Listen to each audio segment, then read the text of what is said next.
Hey, welcome to Teaching After Effects episode 3, and we are finally adding effects. Yay!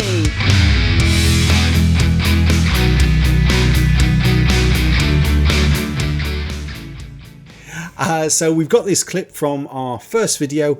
We've got our two actors. This clip came to us courtesy of Jeff Smith from his brilliant short comedy Sidekicked. It's well worth checking out. There's a link in the description. So if we just quickly play it back, you'll see what we've got is our two actors, and they are shouting to a character off screen. In fact, a couple of characters off screen, spoilers, and then they vanish out of existence. Okay. So we'll tidy up in future episodes, we'll tidy up all that vanishing and everything like that. But for right now, for this episode, we're going to add some effects. So there's a couple of different ways we can do that. But I think the sensible approach, and the approach I always take, is to put any effects that I'm going to overlay onto this onto their own layer. It gives me much more control. So to do that, we need to create a new layer.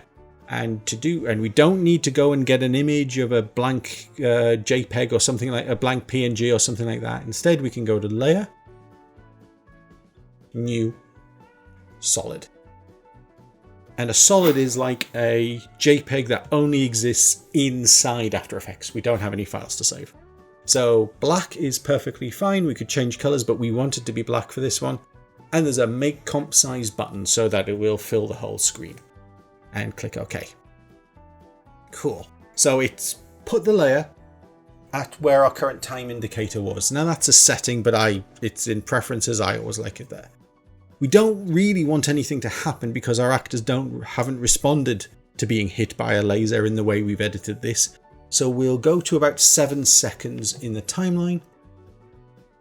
And now if you click and drag the layer while holding the Shift key, it will snap to that point. Cool. Now it's all black. We can't see what we're going to do. That's fine. We could use the visibility to turn it off temporarily. And we can still see everything's still there. Great pose that she's doing. But let's go and add an effect. And we're going to add the beam effect, which is the simplest laser effect to do. So if you go up to the top where it's effect. Yeah. Generate. Beam. There we go. And it's added that on. So we've got a whole bunch of different properties just for this effect. What we're going to do is, you see the crosshairs next to starting point? Mm-hmm. Click those so it's off screen to the left, somewhere where we think the character would be standing. Click the cross. Oh. Yeah, and that appears there. Oh, okay. Now it's made this little red target dot, so that's showing us where we've put it. And that is keyframeable. I think it's fine there. So you see on the other side of the screen, there's also a red target dot. That's the end point. So we could have clicked the crosshairs in the effects panel, or you could just click and drag that onto whoever you want. Okay. Okay. So if you now, we'll leave the length at 25%, but you see the time value. If you scrub that back and forth, you can see the beam is now traveling over the time we set. Mm-hmm. So let's go to, let's set it to 0 and set a keyframe using the stopwatch. On time. On time. And then set another keyframe for it to have completely traveled into the guy in blue. So drag the time indicator. So that's, now if you look at the time marks, you've got 7 seconds 0 frames, 7 seconds 15 frames, and 8 seconds. So how quickly do you want this to be on screen? I don't know. There, maybe? Let's see what that's like. So set a new keyframe. You can either type it into there, or if you hit U on the keypad, on the keyboard, it will show you the keyframes below. So you can then type it into there. 100. Yeah. And of course you can click and drag that thing. So let's preview that and see how quickly that appears. Okay, that's really quite quick, but I think it works. Okay. Oh, how do I stop it again? 0. So drag it so that we can see the beam. You can leave if you're happy with the keyframe there, that's fine. Right. So it's a needle thin beam right now. So we've got a starting thickness. Let's increase that so it appears to be closer to the camera. Set that up to say 50. And these are pixel measurements. And then, oh, now do you see, because we've sort of changed that and we've got 3D perspective checked, it's sort of moved it a bit closer. Mm-hmm. Do we want it that small as it hits him, or do we want it a bit bigger? A bit bigger. Okay, so just change that to whatever you fancy. 15. Cool. Okay. Right, now let's play that back and you can see that's worked quite well. So again, a bit like a chef tasting the soup, make sure the effect's on screen if we're going to make any changes to drag the current time indicator so we can stay there. Now, are you happy with it having a pink inside and a red outside? You can change these colours just by clicking on them. And obviously it's got an eyedropper as well, so if there was a colour in screen, you could use that. Don't want to. Yeah, okay. I don't know. And you can see it's updating it as you go. Yeah. No, but that's cool. So now we could get into transfer modes and we could make this really intense. We'll not though. We'll leave it drawn on for now. But if you play the whole shot back or play it back from a second or two before. So we need the point of impact, I think, to be just a little bit closer. So you could either drag the whole layer or you could drag the keyframes closer to when he disappears. And you can drag them both. And if you're happy with the speed, you could drag a box around both of them and drag them together. Okay. Right. Yeah. Cool. Now, I think we obviously need a second shot on her because they both disappear. So the simplest way to do that is let's take our layer and hit enter and rename it beam. This black solid. You've got it selected, yeah, and hit enter. Oh. Close, you've got it in previewing in the comp if you remember, so just close that. Hit enter and rename it beam. We can either duplicate this using Control and D, or you can go to Edit, Duplicate.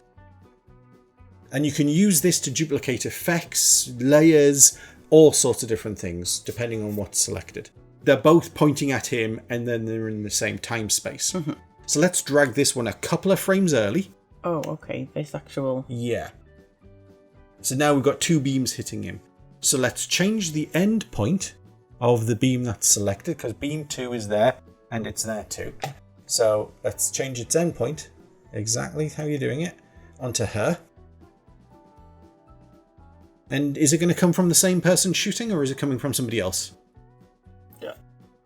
I suppose it's coming from somebody else because they're So let's change the starting point as well. I don't know. There. Yeah, let's play that back and see what you've got.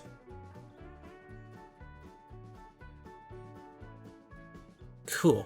Now, I think we've done, quite well for that first time of adding effects, but it's a little bit anticlimactic the way they just pop out of existence, isn't it? Yes. So let's add some lens flares, which always cover every sin going. So let's create a brand new solid. Layer? Exactly. Okay. Black solid. Yeah. And let's hit enter and rename this to lens flare.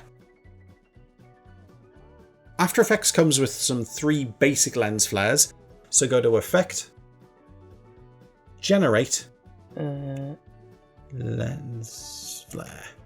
Cool. Now, we can't see anything else because this isn't an effect that replaces the black solid, unlike the beam. So we will use a transfer mode now. We've got the transfer mode selected, so click on Normal and choose Screen. Now, what we want is this lens flare to appear at when the laser beam hits it. So we know when our laser beam is going to hit for beam 1, and we can use the arrow key to jump to that point. And then a really cool feature that we can do is if you click on beam now, Here. yeah, we know our ending point coordinates. So if you select ending point, just select the word ending point. Oh. Double click. There we go. It pops up in below. What we can now do is if you select ending point again. Here. Yeah, you see how it's now highlighted. You do Control C to copy it to the clipboard. And then if you click onto lens flare, and what we can do instead of doing that double click thing is you can expand it here. And you can expand effects. And you can expand lens flare. Now select flare center. On the words. And Control V pastes it in so it's exactly at that point. Right. Now, he's glowing before the laser hits him. So what we want to do here is keyframe the brightness to only start at that point. And also, we've got 3 different lens types. Do you want... You can switch between them and see what they look like.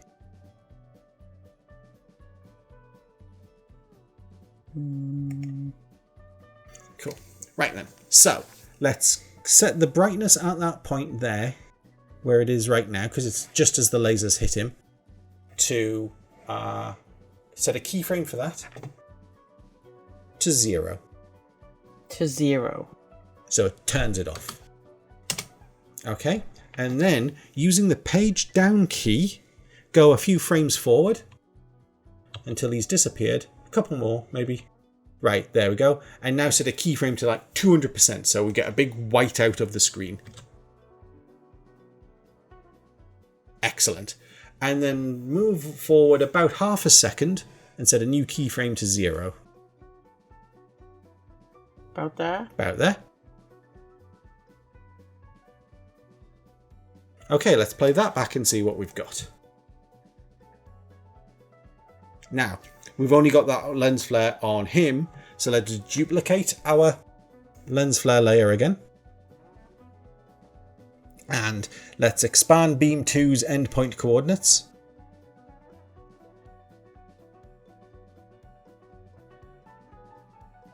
Ending point. Control C. And if you scroll up, you can then paste that into exactly the flare center. Now the only thing is this hits her, the beam hits her a little bit before it hits him. So let's move using page up and page down on the keypad, on the keyboard. Let's figure out where we want that flare to begin. And now you can drag a box around all 3 keyframes and move them to line up to the current time indicator.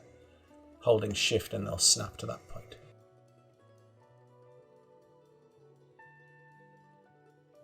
Okay, let's play that back and see what we've got.